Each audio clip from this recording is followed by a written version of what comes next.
BFM Business, la librairie de l'écho. Les livres d'ailleurs.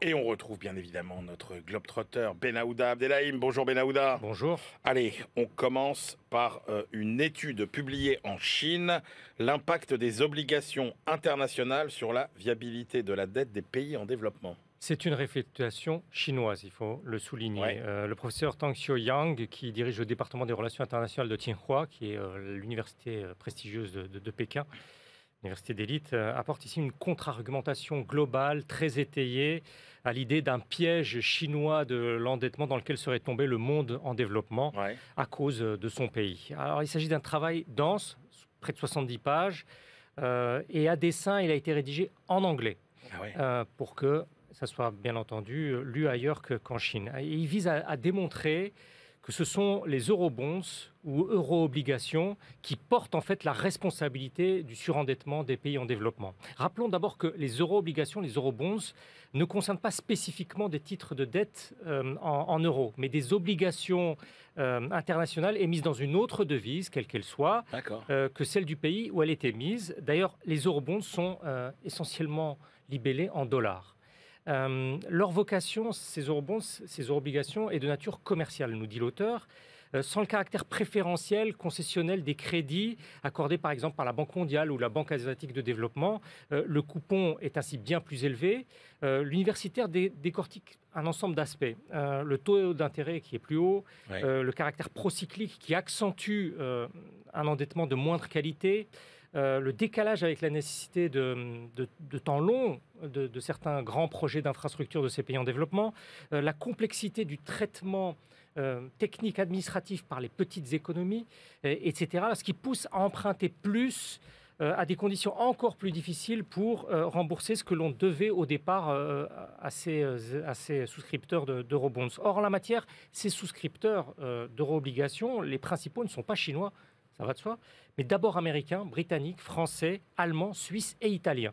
Des établissements financiers, banques d'investissement, compagnies d'assurance, fonds de pension, et la société d'investissement américaine BlackRock étant la plus friande de ces titres, à en croire l'auteur, les pics de leur remboursement dans les années à venir et la volatilité que l'on constate d'ores et déjà des marchés de capitaux causés par le resserrement monétaire initié à Washington vont peser bien plus lourd pour les pays en développement que les crédits publics et parapublics que l'on voit dénoncés dans les médias occidentaux.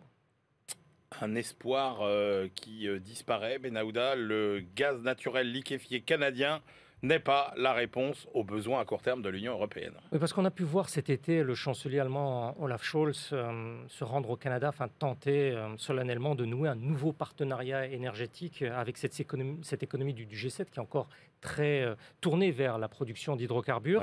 Or, ce document publié par l'Institut international du développement durable, qui est basé à Winnipeg, dans le Manitoba, est une manière de dire à l'Union européenne d'aller chercher ailleurs. Mais pas seulement en opposant aux Allemands et aux Européens en général des arguments devenus traditionnels qui relèvent de la nécessité écologique. Lars Toft Christensen et Nicole Dusick expliquent que le Canada ne dispose d'aucune infrastructure d'exportation du GNL, du gaz naturel liquéfié, prête à servir. Au mieux, faudra-t-il 3 ans, encore attendre 3 ans. Et c'est vraiment un minimum. L'étude le montre assez clairement, projet par projet de terminal. Les Canadiens ne sont pas en mesure d'augmenter leur offre avant 2025. Or, d'après les auteurs, les problèmes si aigus en besoins énergétiques des Européens auront à ce moment-là déjà été résolus et en grande partie.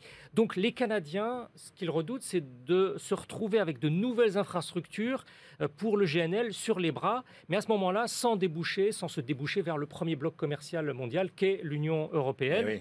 Dans un diagramme très très parlant, la projection est qu'en 2030, l'Union européenne aura diminué sa consommation de gaz de 32 à 37%. C'est une fourchette. Ce qui, au fond, accrédite tout le discours européen qu'on n'est actuellement que dans une période de transition énergétique et écologique.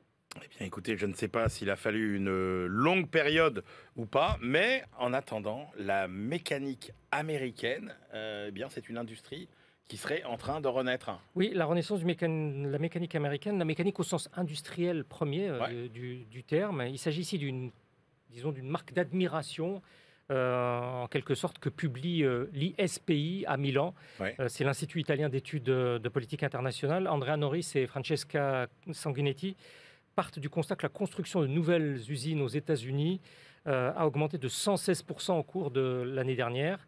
Le mouvement de relocalisation industrielle n'y relève plus forcément du slogan politique, et ils le démontrent là, les deux auteurs, et cela ne concerne pas seulement la très haute technologie des semi-conducteurs. Sous-secteur par sous-secteur, ils observent tout. Ouais. Dans la mécanique et la métallurgie, l'évolution paraît vraiment notable. Ainsi, dans l'électroménager, les composants électriques, il y a eu une croissance du nombre d'emplois à la suite de relocalisation ou d'investissements directs étrangers vers les États-Unis. La tendance à travers les tableaux présentés ici s'avère encore plus lourde dans les équipements de transport. Des centaines de milliers de nouveaux emplois ont été annoncés depuis 2010 par 1285 entreprises à travers les États-Unis, avec une accélération ces derniers temps. Suit ce qui relève du domaine des machines. Pratiquement 900 entreprises ont relocalisé ou investi de l'extérieur. Et les données récoltées, peut-on lire, pourraient même être légèrement sous-estimées, car certains sous-secteurs... On n'y tient plus, Benaouda. Expliquez-nous pourquoi. Par rapport à la politique économique. Politique économique. Donc ça marche. Est-ce que c'est la politique économique de Donald Trump, par exemple? Et de l'administration Biden. Il y a une continuité. D'accord. Okay. Qui est dans l'America Great Again? Alors, ça tombe aux États-Unis dans une autre classification, nous expliquent-ils ces deux auteurs. C'est sous-secteur industriel, d'où une sous-estimation. Parce qu'en Europe et aux États-Unis, on n'est pas dans la même veine.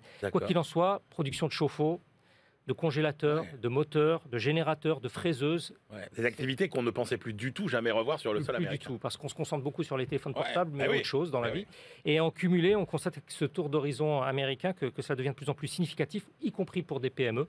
Les deux auteurs présentent ensuite de façon plus succincte ce qui est en train aussi de s'opérer au sein de l'Union européenne. Mais il y a aussi ce mouvement, nous disent-ils, au sein de l'UE. À suivre, dites donc, passionnant. Merci beaucoup, Benaouda Abdelhaim. Allez, c'est l'heure de nos ultimes choix.